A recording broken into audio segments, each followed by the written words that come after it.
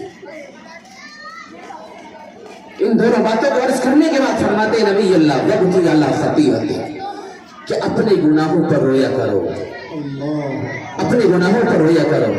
نبی اللہ جانتے ہیں کہ ایک مسلمان ایک ایمان والا زبان پر قابو نہیں پاتا ہے، زبان سے چغلی غیبت کر بیٹھتا ہے، زبان سے برائی کر دیتا ہے۔ نبی اللہ جانتے ہیں کہ جب باہر پہنچتا ہے تو دل آزاری بھی کر دیتا ہے۔ اللہ کے نبی جانتے ہیں میرا امتی جب جائے گا چوراہوں پر تو گپ شپ کرے گا اور برائیاں اس کے اندر آ جائیں گی، گھر سے باہر جائے گا تو برائیوں میں مبتلا ہو جائے گا۔ تو نبی اللہ نے نسخہ بتا دیا عقبہ اگر غلطی ہو بھی جائے اور اپنے گھر سے چلا بھی جائے، زبان غلط چیزوں کے لیے استعمال کر لے تو تیرے پاس ایک نسخہ ہے، اور وہ یہ ہے کہ اپنے ان خطاؤں پر، اپنے ان گناہوں پر نادم اور شرمندہ ہو جائے۔ اللہ کو بڑی پسند ہے ندامت، انسان کی بے پناہ پسند ہے۔ اللہ تبارک و تعالیٰ کا قرآن بارہا حکم کرتا ہے، جگہ جگہ کہتا ہے وَتُوبُوا إِلَى اللَّهِ جَمِيعًا، کہیں کہتا ہے یا ایھا الذین آمنوا توبوا إِلَى اللَّهِ تَوْبَةً نَصُوحًا۔ قرآن کہتا ہے کہ جب گناہ ہو جائے، ابن آدم سے گناہ ہو جائے، خطا ہو جائے تو مایوس نہ ہو، رب کے سامنے حاضر ہو اور اللہ کے سامنے دعائیں کرے اور رب کے سامنے گن گلائے اور اپنی آنکھوں سے آنسو جاری کرے اور اللہ سے معافی مانگے۔ یہ ندامت اور یہ شرمندگی، یہ آنکھوں سے آنسو گرانا اور اللہ کے سامنے دعا اور استغفار توبہ اللہ کو جتنی پسند ہے، میرے رب کو اور کوئی چیز اتنی پسند نہیں ہے جتنی توبہ اور ندامت پسند ہے۔ یہی وجہ ہے اللہ کے نبی علیہ السلام نے فرمایا کہ جب بندہ توبہ کر لیتا ہے تو ایسا ہو جاتا ہے گناہ کرتا ہی نہیں ہے اور گناہ اس کی کوئی پاس ہی نہیں ہے۔ ایک آدمی گناہوں کا ڈھیر ہے اور اس کے سر پر گٹھڑی ہے گناہوں کی، کوئی نہیں پوچھ رہا ہے، پوتوں نے، بھائیوں نے، سب نے چھوڑ دیا ہے، اولاد نے چھوڑ دیا ہے، لاٹھی کا سہارا لے کر چلتا ہے اور گناہوں کا بوجھ سر پر رکھا ہوا ہے، بڑا خطا کار ہے، بڑا گناہ گار ہے اور بہت گناہ کیے ہوئے ہیں، لیکن کوئی نہیں پوچھنے والا ہے۔ اس بندے کے ذہن میں بات آئی لاٹھی کا سہارا لے کر رب کے گھر میں پہنچو، دربار پہ پکڑو اور اللہ کی چوکھٹ کو پکڑو اور رب کے سامنے پہنچ کر اپنے گناہوں کی معافی مانگو، آنکھوں سے آنسو گراؤ۔ ابھی یہ بوڑھا 80 سال کا اپنے گناہوں کی معافی مانگنے کے لیے اللہ کے در کی طرف چلتا ہے، خدا کی قسم یہ رب کی طرف آ رہا ہوتا ہے، رب فرشتوں سے اعلان کر رہا ہوتا ہے اے فرشتوں، آج وہ بندہ جس کو سب نے چھوڑ دیا ہے، اس کے بھائیوں نے، اس کے ماں نے، اس کے بھائی نے، سب نے چھوڑ دیا ہے، آج اس کا کوئی پریشان حال نہیں ہے، آج وہ در کی طرف آ رہا ہے۔ کیوں آ رہا ہے؟ آج گناہوں کی معافی مانگنے کے لیے آ رہا ہے، ندامت ظاہر کرنے کے لیے آ رہا ہے، شرمندگی ظاہر کرنے کے لیے آ رہا ہے۔ مولا آیا ہے اور رب کے دربار میں کھڑا ہو کر مصلی بچھایا، نماز پڑھی اور رب کے حضور دعائیں کرنے لگا، مولا میرے گناہوں کو معاف فرما۔ تو رب کہتا ہے اے فرشتوں، آج آسمانوں میں روشنی کر دی جائے، آسمانوں میں پنکھ لگا دیے جائے۔ تو فرشتے سوال کرتے ہیں مولا آج کیا خاص معاملہ ہے؟